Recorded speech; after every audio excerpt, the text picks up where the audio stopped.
What are you? A hunter. Chimera. A banshee. The Cannibal. A kitsune. Werewolf. Welcome to the Bestiary Pages, where we discuss the lore within the Teen Wolf universe, at least as best as we can. I'm Sandile. And I'm Fadzai. And today, of course, we must begin with the primary asterisk supernatural being or concept in this world, which is the werewolf. Unlike with Vampire Diaries, where there was a bit of a clearer route to go in terms of what werewolves are and what they can do, Teen Wolf is going to be a bit of a nebulous brainstorming of what exactly it is a werewolf is.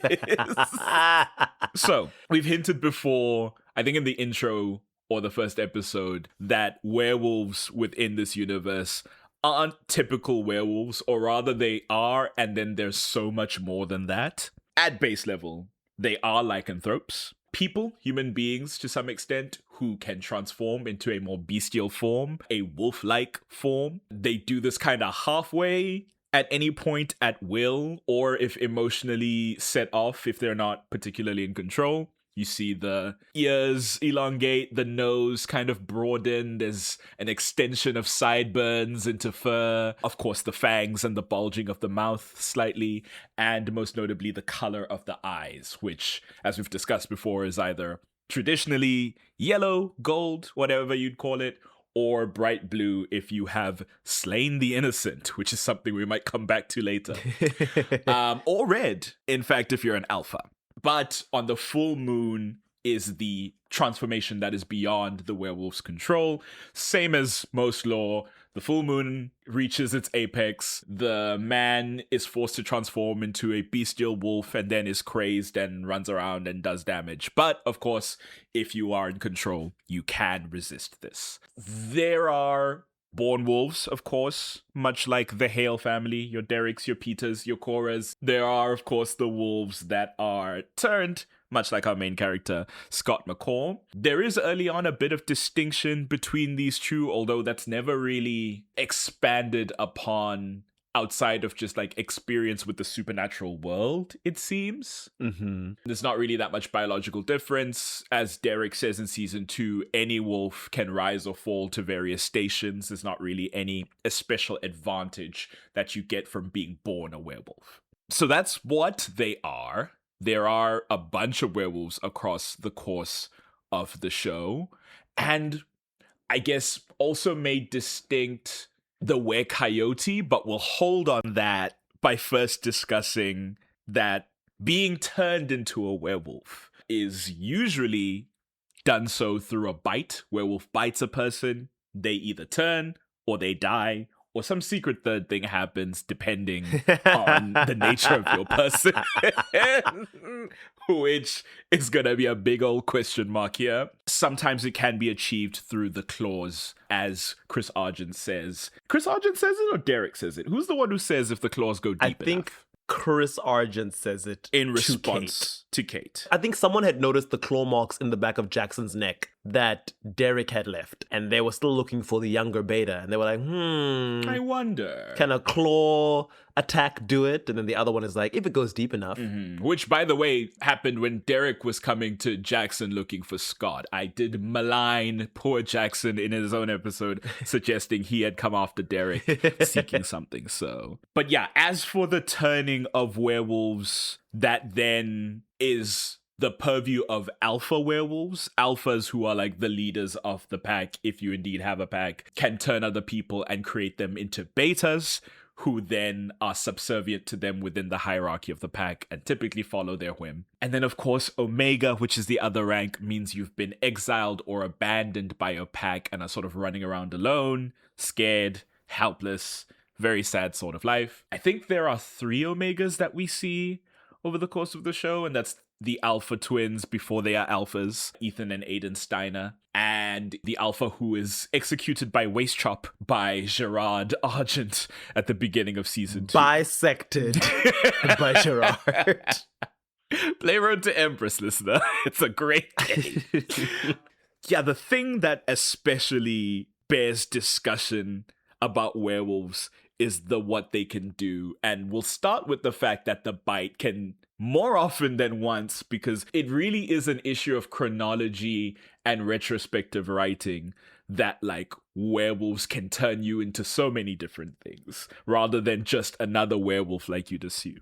Because it starts with Jackson, who becomes a secret third thing, the Kanima, and it is elucidated in the lore that, well, sometimes when a werewolf transformation is happening, it comes to reflect your inner turmoil or your inner self, the true self that you are. And so that is why it has turned Jackson Whitmore into this disgusting lizard person. And it's like, yeah, okay, I guess I see that. But then thereafter, there is the transformation of Lydia, though I would posit that that's not a transformation, rather an awakening, because we learn that Lydia, being a banshee, has more to do with her ancestry than with Peter, who attacks her viciously in the penultimate episode of season 1. Yeah, her grandmother was one. I think it's her paternal grandmother, because she was also a Martin. Then the were-coyote, and this is where, like, I think I had a particular idea because the were-coyote, well, here's what was the first issue, and that was introduced. I didn't realize taxonomically that a coyote was just a different genus of wolf, rather than,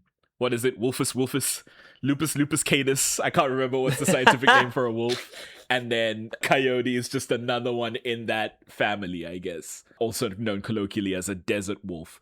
Malia is a were-coyote, but that's because her biological mother is a were-coyote. Yes. So it's not from the bite of a lycanthrope. She receives that hereditarily, although it's not clear what the like Punnett square is there in terms of her werewolf father and her were-coyote mother, or if there's a difference there. She certainly doesn't seem to lack any powers that regular werewolf betas have. If anything, she has one up on them because she can fully transform into a coyote if she wants to, which is an interesting distinction with were-coyotes, but, you know, that's neither here nor there, I suppose. But then this is where it gets curious, because when we get into like the chimera season of things, oh well, the one other one that's like weird is the were-jaguar, which is just like when they go fully left field, where it's like very directly the claws of, and in fact it is Kate who posed the question, the claws of the werewolf alpha Peter at the time going into her seems to be what transformed her into a were-jaguar. Why does that make sense? If indeed it even does. I guess because her inner self hates werewolves so much, she couldn't become one. She had to become something else, something more twisted and vicious, but also solitary, because I don't think jaguars live in packs like wolves do. I don't know why her fur is blue. Once again, a neither here nor there. Because she's as duplicitous as Mystique. But yeah, that one is just sort of like, and then it raises the question, the were-jaguar thing, because right after her reappearance and disappearance, because I don't think she technically dies, she just runs off, more were creatures start to show up, and it raises the question of like, are all these also born from the bite of a werewolf that went wrong, or are these creatures their own thing with their own heredity? I assumed the latter, because we have people like Deputy Parrish, who we know for a fact was not bitten or scratched by anyone. That's true. He's just a hellhound.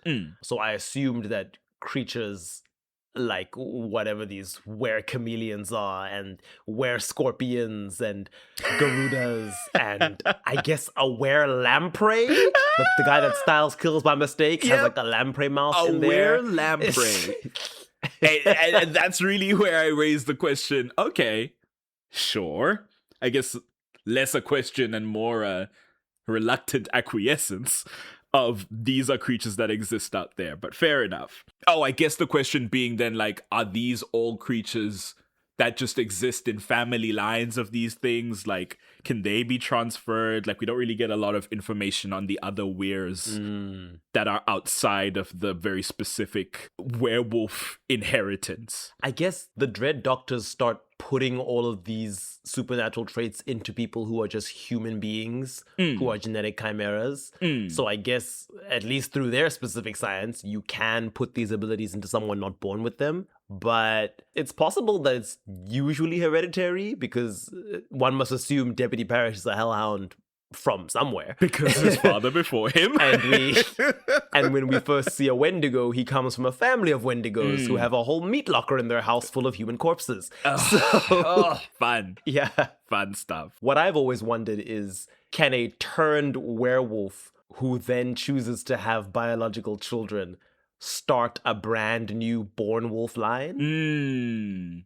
Because the only person we see from the present cast who has a child is Derek, who is a born wolf. So doesn't really answer the question. Guess we'll check in with Scott and Allison in another couple of years for Teen Wolf 2 movie. Teen Wolf the movie, the second one. That's as far as the turning and transformation and passing on the werewolfness or otherwise. Given our sidetrack creatures. They, of course, also have the typical abilities you would get as a werewolf you'd expect. They increase strength, they're more agile, they have heightened senses of sight and smell. But beyond that, the werewolves of this world get into a bunch of metaphysical abilities beyond the typically very physical changes you'd expect of a werewolf. The one we see earliest is like this psychic manipulation, this ability for usually alpha werewolves to get into the minds of beta werewolves, but thereafter just like kind of anyone they wish to who's supernatural, because we see the effects of the alpha Peter Hale in season 1 on his own beta Scott because of that connection they shared through his bite. We see, though not an alpha yet, Derek's effect on Jackson, but specifically because of this wolfsbane that was in his body, giving him like strange dreams and visions after he claws him. We know about Derek's, I always forget if it was his mom or his older sister, who does a very specific ritual to manipulate the memories of Peter and Derek so that they forget some stuff that is dangerous for them to know. I think that was his mom. His mom. Peter's older sister. Is it Talia Hale? Talia Hale. Yeah, his sister was Laura. Laura, sister of Cora. Makes sense. Laura, Cora, Doric. They were going to call her Dora, but then a son was born. Another thing that alphas, I believe specifically alphas, because it's only something we see once Scott is becoming a true alpha, is the ability to take pain away from others. He does it with animals first, specifically a dog, which leads you to believe that it's like a wolf thing. But then he can also take pain away from people, which is really interesting. Which can become very useful because very often the pain that the body is feeling is what's keeping you from like beginning to regenerate yourself. And so if you find a human sedative, it can become easier to engage with the bootleg medical situations the Teen Wolf Pack is usually dealing with. There is also the fact that, and Fadzai, this is of course an albatross for you currently, or a white whale rather, but the age factor of werewolves is often in question. Yeah. Because memories will be rehashed that suggest a different age bracket entirely for certain characters than you might have assumed. For example, Derek, who is maybe a teenager at certain points in the memory, but seems to be in his early 20s at the moment, but the disparity in time, the delta in time doesn't quite track. Peter himself, who looks fairly young in flashbacks we see him with Derek, is meant to be not that far in age away from him, even though he's his uncle. But then we learn he has a whole 17-year-old child. Comments from Cora herself at the questioning of Styles about how old she actually is.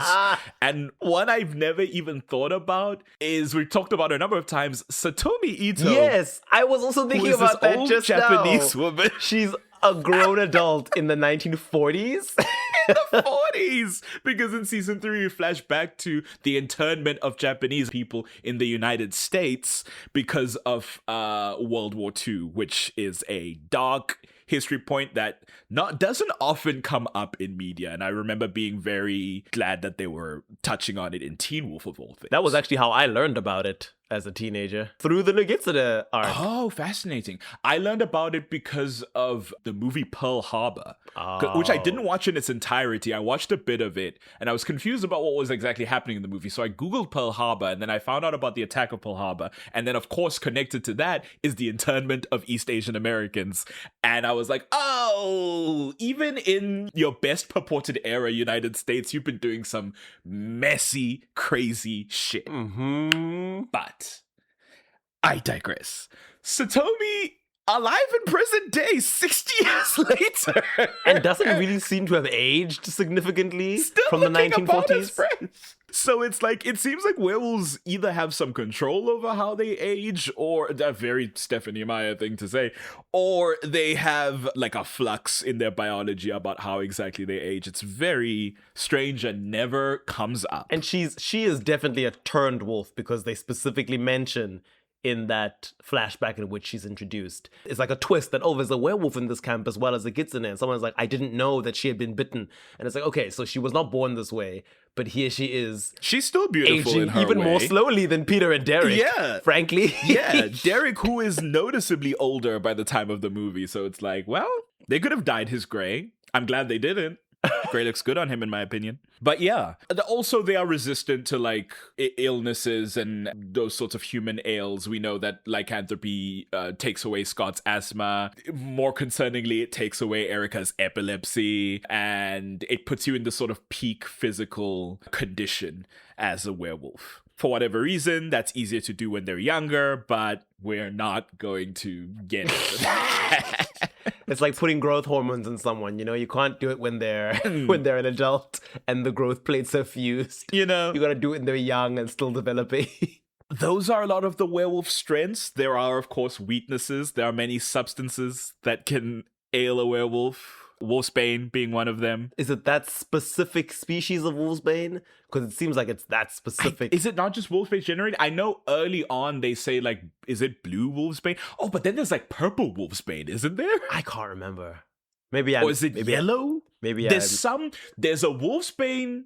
General wolfsbane seems to work on werewolves, and then it doesn't work on Jackson in season 6 because he's only half werewolf, he's half Kadama. So they have to use yellow wolfsbane, is what Ethan says, if you want to take him down. So it seems to be the regular, like, blue-purple one is what works on werewolves. That makes more sense, because I was like, if it's one specific species, that's wild. That's going to be so hard for these hunters to come by. I mean, it's possible because I know some, like, the effects of the wolfsbane they achieve throughout the show vary. Like, it's so potent in the first season from a single bullet that Derek is, like, slowly withering away and will die unless they intervene. But then also sometimes wolfsbane just gives you some fitful dreams and casts illusions in your eyes.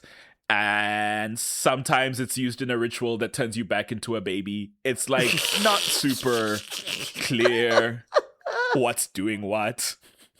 But, you know, certainly never good things coming from that wolfsbane. There's, of course, the mountain ash. We love it. Which can create an impermeable barrier. What's happening?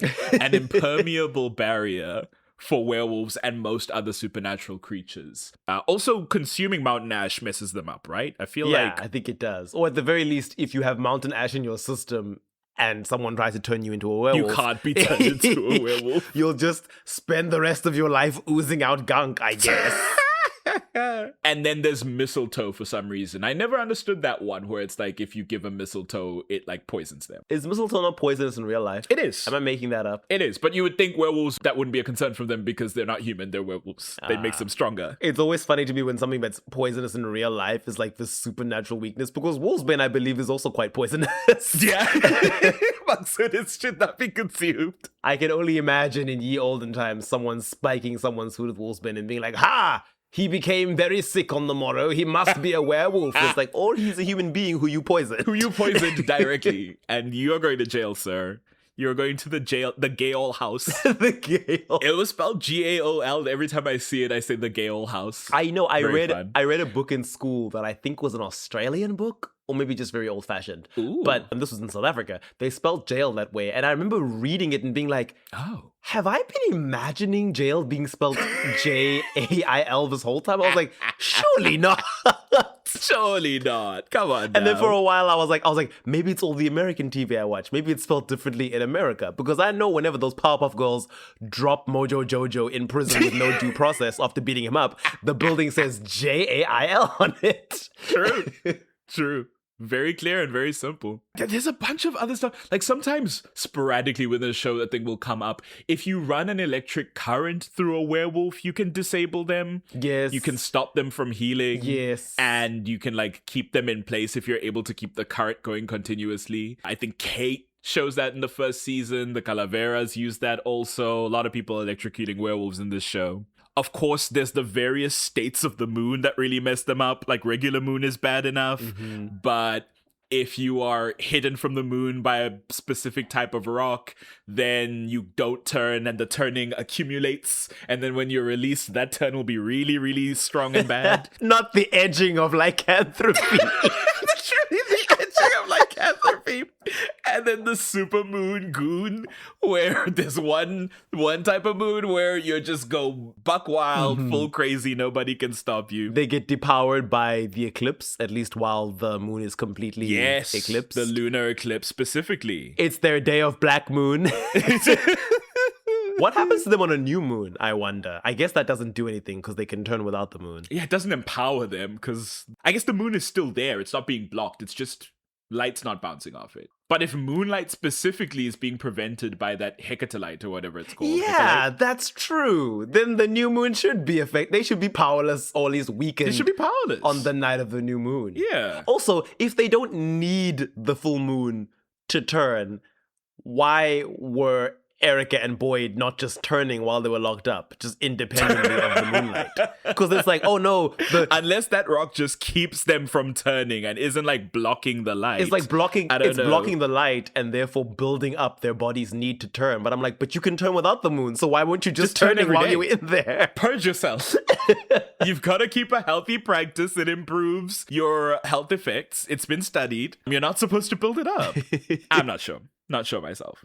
But yeah. Then there's the like distinction between like how you become an alpha. Typically, alphas become alphas by killing another alpha. Well, betas become alpha or omegas become alpha by killing an alpha and taking their power. Stealing their power is often said. We must presume you can also inherit it if you have family ties to an alpha who just, well, if alphas die of natural causes, I'm not sure, or die to not werewolves, surely it passes on, right? Unless we are to assume that Talia killed somebody to gain her alpha status. I hope not. She's talked about like she's a true alpha, so I'm hoping she just... There's a lot of reverence around her and everyone respected her, Yeah. like all this stuff. Like I feel like she must have inherited it or something. I wouldn't mind if she'd killed somebody, but I'm just like, maybe it was like an honorable combat. Maybe that's the ritual of born wolves. It's like as the old alpha gets old, it's customary for you to enter combat with the eligible betas, and then that's how we pass it on. I mean, she was certainly rubbing shoulders with some other alphas who would eventually become members of Deucalion's alpha pack, and they certainly didn't earn their power. Yep. So, Yep. yeah, who knows? Absolutely stolen. Slaughters engaged. And then the other way that comes up that is said to be much rarer is the one achieved by our lead character, Scott McCall, who becomes a true alpha by his sheer force of will, his determination, and his desire to do no harm, which is interesting. It's a story beat that resonates with that particular character, but it does raise questions of like, I wonder if there's like in the afterlife a scoreboard of the true alphas of history out there, and I'd be so curious to know what their lives were about, you know? Because it raises a question of what does that life look like? We see Scott then struggle with a lot of stuff because of this like position he now holds, and this, I assume, assumption that if he falters then he loses that power. I must assume that as well. Yeah. I guess it looks like I take Philo as I's bending away, and my soul remains white as snow. He and Aang would have gotten along. Aang would have been like, yeah, I'm also I a agree. pacifist, mostly. At least a pacifist insofar as I will not take a life. Because Aang fights. Yes. Like, Aang does fight. Oh, they body. Both of them body when they need to body. Don't misunderstand them. But yes, in the core tenet of pacifism being, I will not take a life. That does not mean I will not fight for what I stand for and fight to protect the people I care about. They just won't kill. Mm-hmm. And some people are very mad about that. Peter Hale included. I mean, I'd be mad about it. There's this really funny scene where he's so pissed being like so incorruptible that he wouldn't shed blood even when justified. And it's like, you're so mad, buddy. You're so mad that 17-year-old is showing you up. Shame. He pushes through that mountain ash barrier and is like, I've been a good boy all season. I want my alpha power. Give it to me. It reminds me of, what's the name? Malia's doppelganger. Diana Mead. Diana Mead, when she awakens her dark magic and she and Cassie push through their barrier. Opposite end of the moral spectrum, I guess, because she had to get in touch with her dark side first. So true. Is the alpha pack special in that they are able to exist as alphas in a pack? Or are they just the first and only people who ever bothered to do that? I think they're the first and only. I think they gather together as a pack of alphas. It seems to be a notable thing that has happened in that they have each slaughtered their own like actual packs and then banded together with this now ultra power they've gained. But they do still follow some sense of hierarchy because even though they're all alphas, they recognize Deucalion is their alpha overall. Mm-hmm. The alpha of alphas. So that is interesting. With that Halloween mask face. The demon wolf. That he develops. Yeah. I'm not the hugest fan of his transformation, but what am I going to say? I mean, he's doing a great job acting. At least we got to look directly at it. When Peter shifts into his part wolf, part human form, running around as the alpha in season 1, like it's giving PlayStation 2. You can't really see him very clearly. Whereas the show will usually just do, as you described, like the elongated sideburns and pointy ears and mouthful of fangs and the furrowed ridge of the brow. Although sometimes the werewolves will just pop their fangs and make their eyes glow and their claws will come out, but they won't do the rest of the stuff. And I'm like, was hair and makeup busy that day? They were like, we're not going to make you do it for this scene. We've got a tight shoot. We've got to move to the next location. Like, let's get this over and done with. I also like that Deucalion is just the smallest of the pack. It just adds to the, like, oh, you got all the ferocity. It's like Wolverine, you know? Mm-hmm. It's fun. He's got that British accent that makes him so magnanimous. Mm-hmm. Everyone responds to it. Walking up to Jennifer like, shall we see and show them why you had to kill 9 people to have the power to face me? Ooh. Or was it 12? Pretty iconic. Him with his little cane, swipe. It's got a little blade in it, and he swipes at Ethan and Aiden, and they both get sliced. It's my favorite. So fun. He must have been the inspiration. This is not going to make it into the cut, but for how his ability helps him see even though he's blind. I like, I'm thinking about it, I'm thinking that might have been the touchstone, because obviously when he's like actively using his lycanthropy, what is his name? Deucalion can sort of see. Which is interesting because it's like his lycanthropy, including with this like the ultimate alpha status, doesn't permanently heal his blindness, but it can temporarily afford him sight. No. Yeah. Whereas most of the time he's just relying on his heightened senses to get around. It's like, oh, interesting. So lycanthropy can't cure blindness, but it can cure epilepsy. Which is fascinating. I really do think the epilepsy one is just like a blip that feels not great, because certainly there is blindness, there is permanent blindness and temporary blindness, and I like the idea that regenerative powers in supernatural stories can heal what the body could realistically heal just at an accelerated rate, you know? Yeah. That's why cancer can't be healed by vampire blood in the Vampire Diaries. You couldn't regenerate a limb from nothing, probably. Also, like why ordinary waterbending wouldn't be able to heal Zuko's scar in Avatar. So if his blindness is that permanent, then like lycanthropy wouldn't necessarily heal it, but it would give him a different sight that he can use sometimes. Because even when we look at his vision, he's seeing in this like bloody haze. It's almost Daredevil-like, which must have been the inspiration for them. I mean, he's got the cane. The minute I see someone with a cane who's not really blind, You know? I'm like, okay, Daredevil. they're blind, but their powers make them not that blind. I'm like, Matt Murdock, what are you doing here? Matt Murdock, get out of my Teen Wolf. And then he showed up in Daredevil. Actually, they were just playing in our faces. You know? They knew what they were doing. I see them. Oh, I guess, even though it's never brought up again or fully explained, apparently, if you are at the very least an alpha and you bite someone who is, for whatever reason, immune to lycanthropy but won't be killed by the bite, you can then psychically haunt them from beyond the grave and put them in a fugue state in which they are willing to perform a ritual that can bring you back from the dead, although at diminished power. Right. So, yeah, these werewolves are just witches. Spirit as an alpha who doesn't have alpha powers anymore, clearly, that has been taken, can linger in the mind space beyond the veil and manipulate some supernatural being that you seem connected to. It's like, okay, sure. They just wanted Peter back, and you know what? Fine. You know, he's fine. These werewolves are just witches. They are. They it's going really back to are. the inception of the concept of werewolves, where it was just like, this is just a specific kind of witchcraft that eventually branched off and became its own unique creature in folklore. But it's like the Teen Wolf werewolves have psychic powers and the power to take away pain, and they can like seal memories in physical objects, and they can resurrect from the dead. They're actually, now that I think about it, and it might be why the archetype then exists within the show, because there's a resonance there. They're druids. They have all these psychic and pseudo-magical powers, and they can transform into beasts. They have a beast form that they can use. It's very druidic. It's very Gaelic.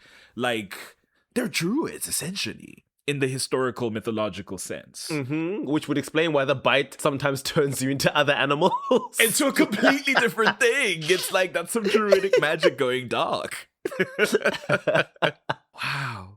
And then this is the Beast of Shivadon, which I don't know what's happening. I don't know what that is. I don't know why he's that big. I don't know why he transforms like that. I don't know how they bring him back. Like, you think they're remaking the Beast, but they just bring back Giles Marini in present day, who is also Mason Hewitt. And it's like, how does this? Dread Doctors, make it make sense, please. Don't know what's going on there. That is hilarious. Are werewolves... What is it? Oh, another vulnerability they have. They are vulnerable to sonic attacks because of their super hearing. True. Which is something you often see with characters with super hearing. Because in season 3, they dropped those sonic spikes. Or season 2, they dropped those sonic spikes to disrupt Boyd and Erica. They catch them in a trap like that. The Argents do. And Chris Argent is able to use it to alert the werewolves to where he and the other guardians are being held at the end of the Dirac arc. That's fun. Oh, they have a not weakness, silver, which you would expect. Doesn't really affect them any differently than any other metal would. So I'm trying to think of if there's anything significant about their relationship with other supernaturals. We don't really see them interacting with other supernaturals outside of Scott's pack, who are really nice. Yeah, who are specially positioned to do that in this day where the Nematon is awakening and there's a beaconing, you know? Kira Yukimura says that wolves and foxes are supposed to like not get along, but I don't know if that's just, you know, from mythology. I don't know if that means anything. I don't know enough about Kitsune. Because they get along just fine. Exactly. Like, that's the setup is like, but we have some chemistry. And I'm like, well, yeah. So now what? You can't be the exception that defies the rule if the rule is being established at the same time. I don't know if that works. Ooh, now, we haven't seen foxes and wolves fight before. There's some interesting potential lineage. If Kira and Scott got together and had a kid, what would that kid be a kitsune with werewolf powers? Ooh, wouldn't that be fun? Because Kira never exhibits any physical transformation. The kitsune is the spirit form. She has at the height of a power where she honestly starts to lose herself a bit and the kitsune starts to take over, it forms around her like a veil, like an armor. Kind of like Armor. Kind of like Armor, yeah. Armor, the X-Men character. We'll delve into the kitsune another time. I thought you were going to be like, we'll delve into Armor at some point on the pod. And I'm like, will we? But yeah, that's werewolves, I guess. I like the druidic thing we've landed on because that really ties it up for me. I spent a long time thinking about Teen Wolf Werewolves and being like, what is the logic here? What's going on? But honestly, that tracks. The Triskele being an important symbol for them, like it all's coming together now. The weakness to a particular plant that has nothing to do with Wolfsbane. You know, Mountain ash. I'm like, okay, maybe we were cooking with this. They also seem to have this ability to influence other animals. Like you see Scott calming a dog down. You see Derek scaring a dog off. A dog that came with the police officer and it's like barking the whole time. And he looks from the window on the 3rd floor at this dog and the dog quiets down. Mm-hmm. It's very fun. So there's some sort of animal empathy there as well. Scott works at the vet clinic. Although I will say, when Scott initially gets his powers, the animals start to freak out around him in his place of work. Yes. They're like, we can see something's not quite right here. But certainly afterwards, he develops an empathy with these creatures and it starts making his work a little easier, if maybe a little sadder, because now he's built this deeper connection. Strangely, I'll point this out. The pain that alpha werewolves can absorb from other people, it means that they are taking the pain into themselves. Yeah. But not only will they experience that pain, it can be stored in Yes. them because the Nogitsune It accumulates. sucks it out of Scott in season 3. Crazy. As part of his plot. I was like, oh, okay. Because that was the setup that it was doing, is that it kept putting him in positions to take people's pain away, and it was juicing him up, fattening him up so it could drink up, and it's like, oh, we're fully in the metaphysical space now, which is the best villain to do it with. It's this trickster spirit. Mm-hmm. It's so good. Oh, one final thing that I can think of, just fun trivia, I guess. You can't give a werewolf a normal tattoo because they'll just heal from it in minutes, but you can give them a more permanent tattoo with a blowtorch. God, I love that episode. It's so funny. Derek needs Styles to help him, and just as he's counting down, he collapses. I'm just like, was it just the blow? There was no ink involved. That's just basically a burn. Just burn. It's a burn on his body. Yeah. It's cool though. Interesting to suggest that if you use a blowtorch to burn a werewolf in a specific way, they won't necessarily be harmed permanently, but the skin color, they'll just be, I guess, melanated skin there forever. It's a permanent tan. It's a certain level of heat, right? Otherwise, Peter would be. Yeah. Would be. Okay. Just thank you for answering before I had to finish the sentence. I think we're good. And on that note, in fact, I think we'll cap it here for the werewolf. Oh, I guess that's another power they have. Peter was able to heal himself, I guess, where it counted, but will the scars outside himself to stay there so he still looks burned? And when he was done, he just made them go away. In my memory, I was like, I guess he's got a complex makeup job, but I guess that doesn't make sense given he needs to be taken care of every day. He willed his body to not heal. I guess that's why they often just call them collectively shapeshifters. I'm like, yeah, you really are just doing a lot of shapeshifting. Mystique would be proud. How you look whenever you choose. Yeah. Oh, and also they've used claws.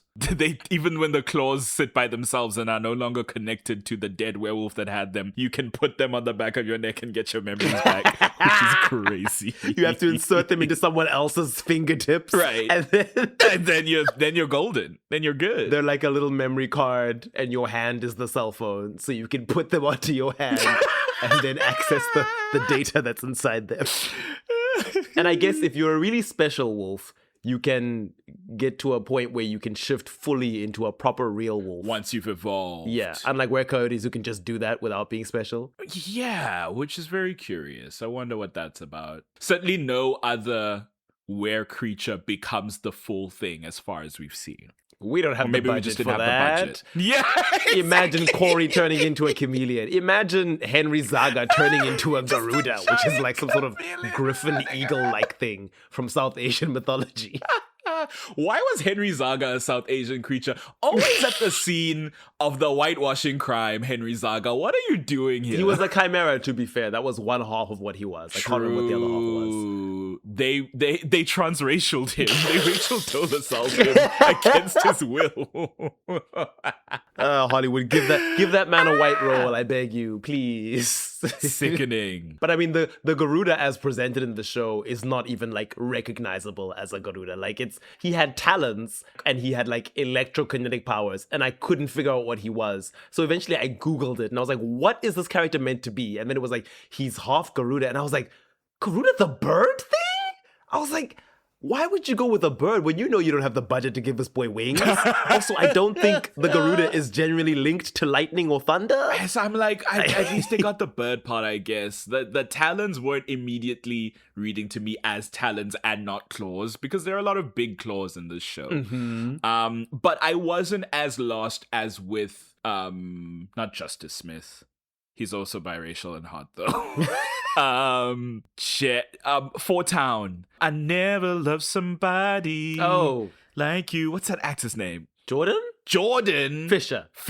I always forget he was in this show. Jordan Fisher's character, who started getting these weird calcified spines coming out of his body, and I was like, what the hell is he supposed to be? Oh, we're scorpions? Sure. It's the Why not? Scorpion tails coming out of his skin. And like right at the end, does it become clear, oh, this is a tail, because he uses it to like pierce somebody to the wall. I think again at the bisexual club. So many crimes at this bisexual club. I was like, okay, fair enough. But yeah, lycanthropy is very interesting in this show. And the showrunners had said that they didn't necessarily feel the need to introduce a whole bunch of new supernatural creatures because there was a lot that they could still delve into with werewolves. They claimed there were a lot of like different, cultures dealing with lycanthropes that they were going to delve into. I don't know how true that ended up being. They were like, this family in Mexico, a sepia tone to show you that we're diversifying. Mm-hmm. Like at a certain point, they stopped being werewolves. I was like, you already got the Kanama, which is supposed to be like some sort of cat-like creature in the mythology it comes from. And you were like, well, we're making it a lizard. You got a kitsune, which is a fully different creature because a fox is not a wolf. But I guess giving your wolf powers that like aren't necessarily traditionally associated with the Western idea of a werewolf, such as all the psychic abilities, that was creative. Yeah, it's certainly distinct, and I'll give him that.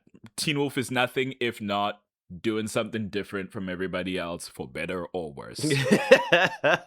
And sometimes it's worse. Yeah. But usually it's better. Points for creativity. Points for creativity. On that note, we will cap it here for the Werewolf Bestiary page.